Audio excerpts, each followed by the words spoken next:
한국 여권? 일단 의심부터 해야지. 한국도 결국 다른 아시아 국가들이랑 다를 게 없잖아. 미국 공항의 출입국 심사대, 저는 당연하게 비상호출을 눌러 한국인들을 추가 심사실로 보냈습니다. 그들도 결국 다를 바 없겠지. 서류를 넘기며 그렇게 생각했어요. 그런데 몇 시간 후 제가 믿어왔던 모든 것이 무너지는 순간이 찾아왔습니다. 제가 직접 목격한 충격적인 사건. 그리고 그날 이후 한국을 바라보는 제 시선이 완전히 바뀌게 된 이유. 도대체 무슨 일이 있었던 걸까요? 지금 바로 시작합니다. 제 이름은 마이클 요한슨이고 저는 뉴욕에 있는 존 F 케네디 국제공항에서 출입국 심사관으로 일하고 있어요. 제 일은 단순하지만 아주 중요해요. 매일 여권을 확인하고 여행객들에게 질문을 하고 누가 미국에 입국할 수 있는지 결정하는 일을 해요. 듣기에는 지루해 보일 수도 있지만 실제로는 그렇지 않아요. 제 앞을 지나가는 사람들은 각자 다른 이야기를 가지고 있어요. 어떤 사람들은 여행을 가는 기쁨에 들떠 있고, 어떤 사람들은 일 때문에 오고, 어떤 사람들은 새로운 삶을 꿈꾸며 긴장한 표정을 짓고 있어요. 그리고 또 어떤 사람들은요, 불법으로 미국에 들어오려 해요. 그래서 제 일이 중요한 거예요. 잘못된 사람을 들여보내면 위험할 수도 있거든요. 그들이 범죄자일 수도 있고, 가짜 서류를 사용했을 수도 있고, 심지어 비자 없이 미국에 영원히 머물 계획일 수도 있어요. 저는 그런 일이 생기지 않도록 막아야 해요. 오직 올바른 사람들만 입국할 수 있도록 하는 것. 그게 바로 저의 임무예요. 저는 제 일에 자부심을 느껴요. 규칙을 따르고 감정에 휘둘리지 않고 늘 미국을 위한 최선의 선택을 하려고 노력해요. 최근 들어 출입국 심사가 더 엄격해졌어요. 트럼프 정부의 정책에 따라 새로운 규정이 생겼어요. 아시아 여행객을 더 주의 깊게 심사할 것. 처음엔 크게 신경 쓰지 않았어요. 중국? 충분히 이해됐어요. 불법 체류자들이 중국에서 많이 오니까요. 가짜 서류를 들고 오거나 관광 비자로 들어와 사라지는 경우가 많았어요. 저는 그런 사례를 여러 번 봤어요. 그런데 이상한 점이 있었어요. 한국인들까지 추가 심사를 받는 경우가 늘어난 거예요. 솔직히 좀 의아했어요. 한국은 중국과 다르잖아요. 한국이 경제적으로 부유한 나라인 건 저도 알고 있어요. 삼성, 현대, K-팝, 그리고 멋진 고층 빌딩들까지. 한국은 가난한 나라가 아니에요. 그렇다면 한국인들이 굳이 불법으로 미국에 들어올 이유가 있을까요? 하지만 규정은 명확했어요. 정부에서는 이렇게 말했죠. 한국도 아시아 국가다. 다를 거라고 생각하지 마라. 그래서 저는 규정을 따랐어요. 솔직히 말해서 저는 한국에 대해 깊이 생각해 본 적이 없었어요. 아시아 하면 중국과 일본이 먼저 떠올랐어요. 중국은 거대한 나라이고 일본은 첨단 기술로 유명하죠. 그런데 한국? 그냥 그 두 나라의 작은 버전 같았어요. 그리고 가끔 한국 여행객들을 보면 너무 자신만만한 것처럼 보였어요. 마치 당연히 대우를 받아야 하는 사람들처럼 행동하는 것 같았어요. 저는 그런 태도가 별로 마음에 들지 않았어요. 왜 특별 대우를 받아야 한다고 생각하는 거지? 한 번은 한국인 사업가가 심사 도중 저한테 화를 낸 적이 있어요. 저는 1년에 5번씩 미국에 옵니다. 그런데 왜 항상 한국인을 범죄자 취급합니까? 그 말에 솔직히 기분이 나빴어요. 제 일은 모든 사람을 공정하게 심사하는 거예요. 어떤 나라 출신이든 부유하든 가난하든 상관없이요. 하지만 그 한국인 사업가의 말이 계속 머릿속을 맴돌았어요. 정말 한국인들은 우리가 그들을 불공정하게 대한다고 느끼는 걸까? 어느 날 아침 저는 출근을 일찍 했어요. 공항은 늘 그렇듯이 사람들로 붐비고 시끌벅적했어요. 무거운 캐리어를 끌고 가는 사람들, 작별 인사를 나누는 가족들, 스피커에서 흘러나오는 안내방송 소리까지. 서울발 372편 항공기가 도착했습니다. 저는 어깨를 한번 풀고 다시 업무에 집중했어요. 또 한 무리의 한국인 여행객들이 올 차례였어요. 잠시 후 한 한국인 가족이 제 심사대로 다가왔어요. 아버지, 어머니, 그리고 2명의 아이들. 아이들은 두 눈을 반짝이며 공항을 둘러봤고 부모님도 즐거운 여행을 앞둔 듯한 표정을 짓고 있었어요. 저는 여권을 받아 스캔했어요. 아버지와 어머니의 비자는 문제 없었어요. 하지만 아이들의 비자를 확인하는 순간 문제가 발생했어요. 시스템에 아이들의 비자가 존재하지 않는다고 뜬 거예요. 순간 눈썹이 찌푸려졌어요. 이건 좋은 신호가 아니었어요. 비자를 위조한 걸까? 아이들을 몰래 미국에 데려오려는 건 아닐까? 저는 아버지를 쳐다봤어요. 혹시 이 사실을 알고도 모르는 척하는 걸까? 목을 가다듬고 말했어요. 손님, 아이들의 비자가 시스템에서 확인되지 않습니다. 아버지의 미소가 사라졌어요. 그럴 리가 없습니다. 그는 단호하게 말했어요. 우리는 미국 대사관에서 정식으로 비자를 받았습니다. 모든 절차를 거쳤어요. 목소리는 차분했지만 눈빛에는 걱정이 서려 있었어요. 어머니도 당황한 듯 가방을 뒤적이더니 두꺼운 서류 파일을 꺼냈어요. 이건 이상했어요. 대부분의 사람들은 추가 서류를 따로 들고 다니지 않아요. 보통 이런 경우 무언가를 숨기려는 사람들일 가능성이 높았어요. 어머니가 서류를 저에게 건넸어요. 여기 있어요. 비자 승인 서류입니다. 저는 서류를 찬찬히 살펴봤어요. 공식 도장도 찍혀 있었고 서명도 정확했어요. 겉보기엔 모든 것이 완벽했어요. 그런데 시스템에서는 여전히 아이들의 비자가 없다고 뜨고 있었어요. 한숨을 쉬며 말했어요. 추가 조사가 필요합니다. 2차 심사실로 이동해 주세요. 부모님은 서로를 바라봤어요. 하지만 아무 말도 하지 않았어요. 아버지는 조용히 고개를 끄덕였어요. 알겠습니다. 가시죠. 그 반응이 저를 놀라게 했어요. 보통 이런 경우 사람들은 변명을 하거나 억울해하면서 화를 내요. 하지만 이 가족은 그냥 차분했어요. 왜 그럴까? 저는 가족을 2차 심사실로 안내하면서 가슴 한편이 이상하게 답답했어요. 이 가족은 뭔가 다르다. 그때는 몰랐어요. 하지만 그날이 제가 한국을 바라보는 시선을 완전히 바꾸게 될 날이라는 것을요. 저는 한국인 가족을 2차 심사실로 안내했어요. 아버지는 아내의 손을 꼭 잡고 있었고 두 아이는 작은 배낭을 꼭 쥔 채 부모님 옆을 따라 걸었어요. 어린 딸아이는 오빠에게 조그맣게 속삭였고 아들은 고개를 끄덕였지만 방금 전까지 보였던 미소는 사라졌어요. 이런 장면을 저는 수없이 봐왔어요. 사람들은 처음엔 태연한 척하지만 이 방에 들어오면 상황이 심각하다는 걸 깨닫게 되죠. 이곳은 모든 걸 2번, 3번 확인하는 곳이에요. 저는 테이블 건너편에 앉았어요. 머리 위에서는 형광등 불빛이 윙윙거리며 깜빡였고 방 안에는 책상 하나, 의자 몇 개, 그리고 모든 걸 녹화하는 카메라가 있었어요. 아버지를 바라봤어요. 여전히 침착했어요. 너무 침착했어요. 다시 한번 확인하겠습니다. 저는 천천히 말을 꺼냈어요. 미국에 오신 이유가 무엇입니까? 가족 여행입니다. 아버지가 대답했어요. 얼마 동안 머무실 예정인가요? 2주입니다. 저는 고개를 끄덕이며 다시 물었어요. 어디를 방문하실 예정이신가요? 아버지는 가방에서 일정표를 꺼냈어요. 저는 살짝 놀랐어요. 대부분의 사람들은 이런 질문에 그냥 말로 대답하거든요. 그런데 일정표까지 준비해 온다니? 서류를 받아 살펴봤어요. 너무나도 상세했어요. 비행기 티켓, 호텔 예약 확인서, 그리고 방문할 장소까지. 디즈니월드, 그랜드 캐니언, 타임스퀘어. 저는 아버지를 다시 바라봤어요. 준비를 철저히 하셨군요. 아버지는 살짝 미소 지으며 대답했어요. 저희는 항상 추가 서류를 챙깁니다. 혹시 모르니까요. 그 말에 저는 순간 멈칫했어요. 혹시 모르니까? 이 가족은 출입국 심사에서 문제가 생길 걸 예상이라도 한 걸까요? 저는 어머니를 향해 질문을 돌렸어요. 어디에서 일하시나요? 저는 교사입니다. 망설임 없이 대답했어요. 남편분은요? 사업을 합니다. 어떤 사업이죠? 수출입 회사입니다. 한국과 미국 사이에서 자동차 부품을 거래하고 있습니다. 자동차 부품 사업. 저는 귀를 기울였어요. 출입국 심사에서 사업가라고 주장하는 사람들을 여럿 봤어요. 가짜 서류를 들고 오는 경우도 많았어요. 증빙 서류 있으십니까? 제가 다시 물었어요. 아버지는 가방에서 또 다른 서류철을 꺼내 저에게 건넸어요. 안에는 이런 것들이 있었어요.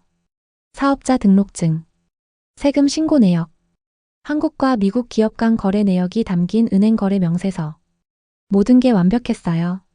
그런데 저는 짜증이 났어요. 만약 이 가족이 거짓말을 하고 있다면 정말 치밀한 계획을 세운 것이었어요. 하지만 만약 이 가족이 정말로 아무 문제 없는 여행객이라면? 제가 실수를 한 걸까요? 저는 조용히 아이들을 바라봤어요. 두 아이는 여전히 조용히 앉아 있었어요. 작은 딸아이는 다리를 앞뒤로 흔들고 있었어요. 발이 바닥에 닿지 않았거든요. 저는 살짝 몸을 숙여 아이들에게 말을 걸었어요. 얘들아, 너희가 왜 여기 있는지 알고 있니? 딸아이는 다리 흔들기를 멈추고 아빠를 바라봤어요. 그 순간 아들이 조용히 입을 열었어요. 우리가 뭐 잘못했어요? 목소리는 작았고 조심스러웠어요. 걱정이 가득한 목소리였어요. 저는 아무 말도 하지 못했어요. 대신 다시 서류를 뒤적이며 확인했어요. 모든 게 완벽했어요. 그런데도 왜 시스템에는 아이들의 비자가 없다고 나오는 걸까요? 그때 제 무전기에서 삑 하는 소리가 들렸어요. 요한슨, 바로 옆 카운터에서 문제가 발생했습니다. 한국 여권을 가진 승객이 수상한 행동을 하고 있습니다. 저는 한숨을 쉬었어요.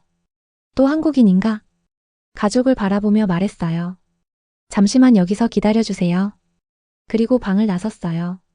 하지만 걸어가면서도 머릿속에서 떠나지 않는 생각이 있었어요. 이 가족은 거짓말을 하는 걸까? 아니면 그저 불공정한 대우를 받을 것을 예상하고 준비한 걸까? 저는 제 오랜 신념을 다시 생각해봤어요. 저는 항상 보안 강화를 위해서라면 추가 검사가 필수적이다라고 믿어왔어요. 하지만 이번만큼은 확신이 서지 않았어요. 이 가족은 뭔가 달랐어요.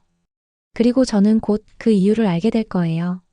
저는 2차 심사실을 나서면서도 머릿속에 계속 한국인 가족과의 대화가 떠올랐어요. 뭔가 이상했어요. 하지만 제가 예상했던 방식과는 달랐어요. 보통 2차 심사로 오게 된 사람들은 불안해하거나 변명하거나 심지어 애원하기도 해요.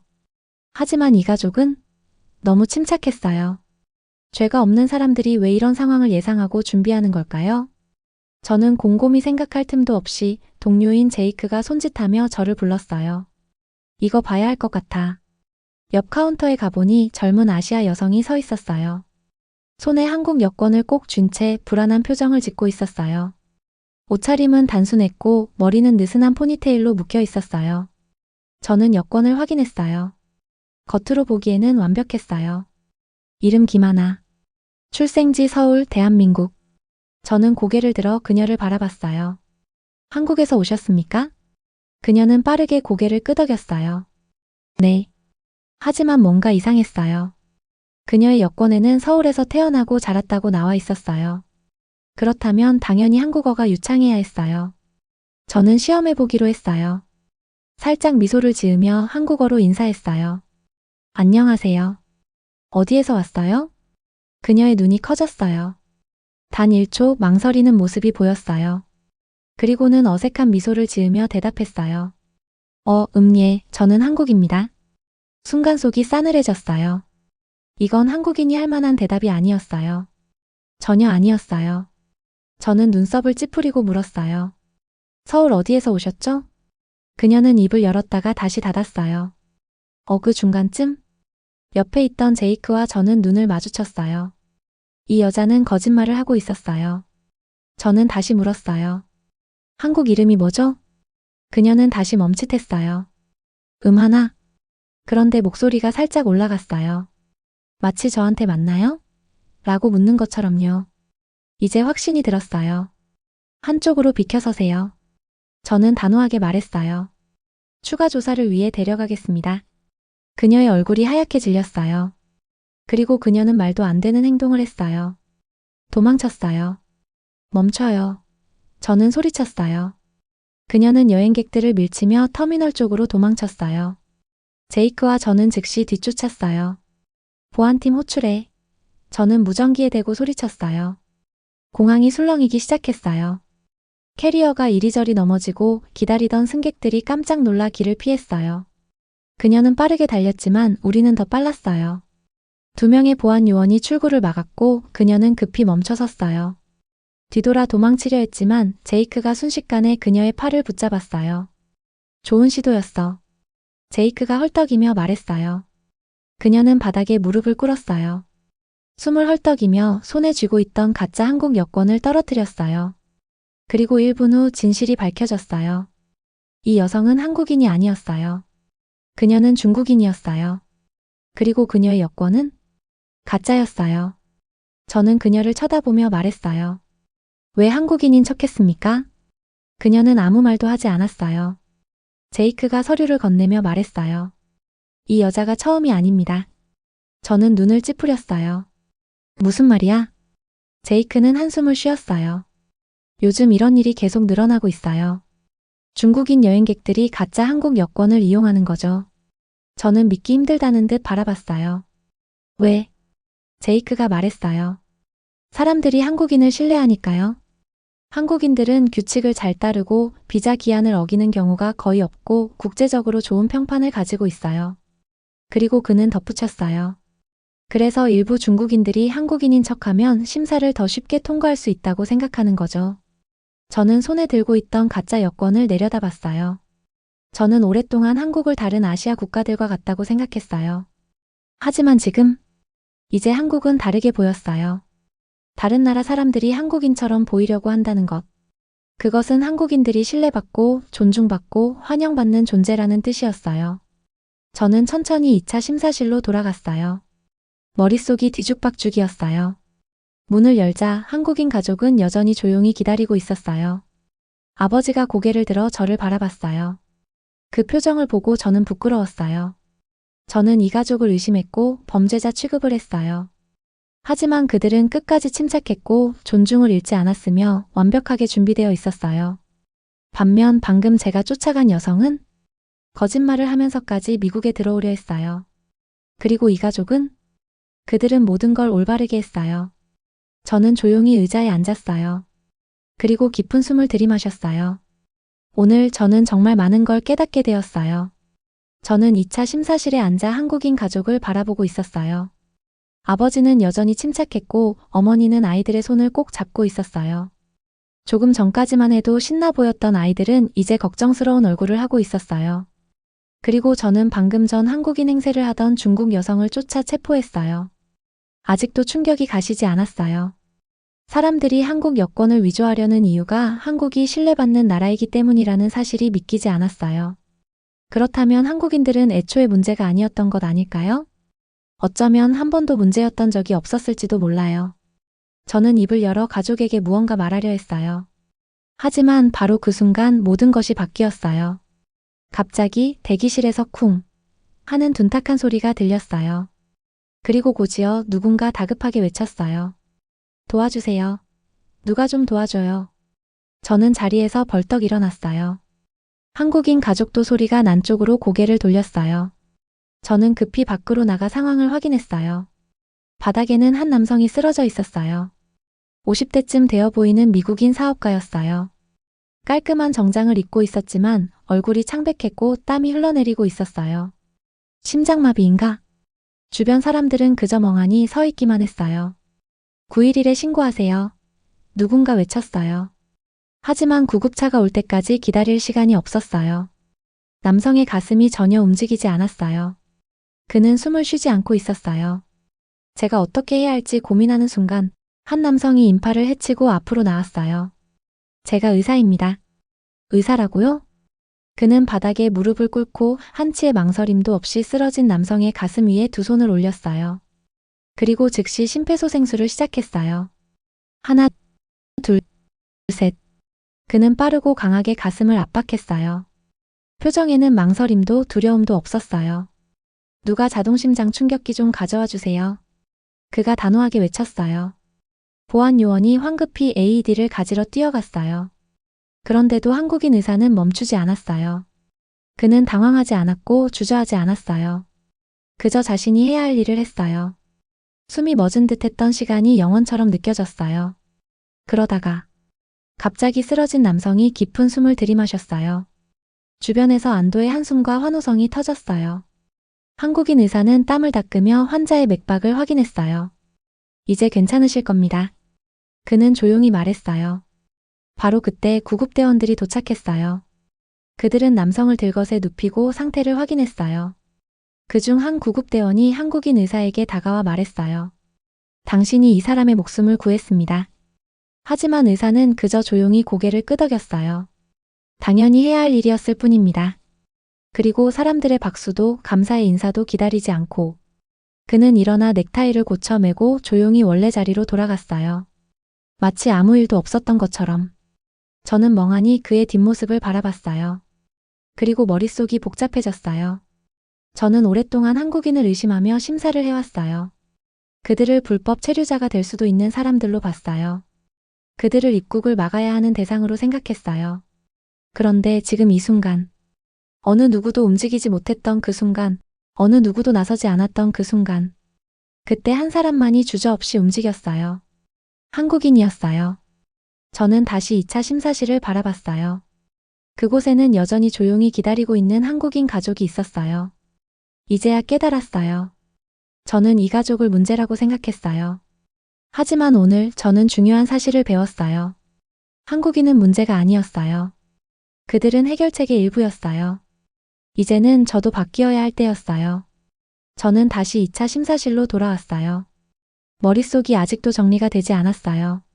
한국인 가족은 여전히 그 자리에서 기다리고 있었어요. 아버지는 등을 꼿꼿이 세운 채 두 손을 가지런히 테이블 위에 올려놓고 있었어요. 어머니는 딸아이의 등을 천천히 쓰다듬고 있었어요. 아들은 의자에 앉아 다리를 흔들고 있었어요. 발이 바닥에 닿지 않아서 허공에서 살짝씩 움직이고 있었어요. 저는 지난 1시간을 이 가족을 신문하며 보냈어요. 마치 그들이 어딘가 규칙을 어기려는 사람들인 것처럼요. 하지만 불과 몇 분 전 저는 한국인 의사가 한 생명을 살리는 장면을 목격했어요. 그리고 그보다 조금 전에는 한국인 행세를 하던 중국 여성이 체포되었어요. 왜냐고요? 한국인이면 더 쉽게 믿어주니까. 오늘 아침까지 제가 한국에 대해 가지고 있던 생각은 완전히 틀렸어요. 저는 목을 가다듬고 천천히 자리에 앉았어요. 아버지가 저를 조용히 바라봤어요. 저는 그들의 여권을 밀어놓으며 말했어요. 다시 확인해봤습니다. 비자는 유효합니다. 시스템 오류가 있었습니다. 이제 가셔도 됩니다. 어머니는 아주 작게 안도의 한숨을 내쉬었어요. 아버지는 고개를 살짝 끄덕였어요. 화를 내지도 않았고 승리를 주장하지도 않았어요. 그저 담담했어요. 그리고 저는 제가 한 번도 해본 적 없는 행동을 했어요. 사과를 했어요. 번거롭게 해서 죄송합니다. 이런 일을 겪으실 이유가 없었는데요. 아버지는 저를 가만히 바라봤어요. 그리고 예상치 못한 대답을 했어요. 당신은 당신의 일을 했을 뿐이잖아요. 그 말을 듣고 가슴이 먹먹해졌어요. 그는 화를 내지도 않았어요. 그는 복수를 바란 것도 아니었어요. 그는 이런 일이 익숙한 듯 했어요. 그 사실이 더 뼈아팠어요. 저는 그동안 이건 내 임무다라고 생각하며 한국인을 의심해왔어요. 하지만 문득 이런 생각이 들었어요. 과연 얼마나 많은 한국인들이 이 같은 대우를 받아왔을까? 가족이 자리에서 일어났어요. 그때 어린 아들이 잠시 머뭇거리더니 저를 올려다봤어요. 그리고 작은 목소리로 물었어요. 아저씨, 저희 나쁜 일 한 거예요? 순간 가슴이 조여오는 것 같았어요. 저는 애써 미소를 지으며 대답했어요. 아니야. 너희는 아무 잘못도 하지 않았어. 아이는 고개를 끄덕이고 아버지의 손을 꼭 잡았어요. 그렇게 저는 가족이 공항을 빠져나가는 모습을 바라봤어요. 그들이 점점 사람들 사이에 섞여 사라져가는 걸 바라보면서요. 그리고 깨달았어요. 제가 오늘 처음으로 내가 틀렸다는 걸 인정하고 있다는 걸요. 저는 한국을 그냥 또 하나의 아시아 국가라고 생각했어요. 하지만 한국은 달랐어요. 그들은 신뢰할 수 있고 준비되어 있고 위기 속에서도 흔들리지 않는 사람들이었어요. 저는 오랫동안 한국인들을 의심해야 할 대상으로만 봤어요. 하지만 오늘 그들은 저에게 진정한 신뢰가 무엇인지 보여줬어요. 이제 저는 다시는 그들을 예전처럼 볼 수 없을 거예요. 저는 한국인 가족이 공항의 인파 속으로 사라지는 모습을 바라봤어요. 몇 시간 전만 해도 그들이 떠나는 순간 금방 잊어버렸을 거예요. 하지만 오늘만큼은 달랐어요. 오늘 저는 절대 잊지 못할 교훈을 배웠어요. 저는 오랫동안 고정관념을 믿어왔어요. 한국도 그냥 또 다른 아시아 국가 중 하나라고 생각했어요. 그리고 한국인들도 다른 사람들처럼 규칙을 어기려 하거나 비자를 초과 체류하려 하거나 미국 시스템을 이용하려는 경우가 있을 거라고 생각했어요. 하지만 단 하루 만에 저는 진실을 보게 되었어요. 아무 잘못도 하지 않았지만 완벽한 서류를 준비해온 한국인 가족. 불공정한 대우를 받았지만 끝까지 예의를 지킨 한국인 사업가. 한국인으로 위장하려 한 중국인. 망설임 없이 생명을 구한 한국인 의사. 제가 그동안 믿어왔던 것들은 한순간에 무너졌어요. 저는 항상 내가 미국을 보호하는 사람이다라고 생각했어요. 하지만 오늘 깨달았어요. 어쩌면 바로 이런 사람들이 미국을 더 강하게 만드는 존재일지도 모른다고요. 저는 출입국 심사관 일을 그만두지 않았어요. 규칙을 따르는 것도 멈추지 않았어요. 하지만 제 일이 바뀌었어요. 저는 여전히 여권을 확인하고 보안 절차를 따랐어요. 하지만 이제 사람을 다르게 보기 시작했어요. 그전까지는 이름이 적힌 서류만 보았어요. 하지만 이제는 그 이름 뒤에 있는 사람을 보기 시작했어요. 그리고 한국 여권을 볼 때마다 혹시 거짓말을 하고 있나? 라고 생각하지 않아요. 대신 이 사람은 아마 준비를 철저히 했겠지. 아마도 모든 규칙을 지켰을 거야. 그리고 만약 문제가 있다면 그건 이 사람이 아니라 시스템의 문제일 수도 있겠어. 이 작은 변화가 제 모든 것을 바꿨어요. 오늘 저는 배웠어요.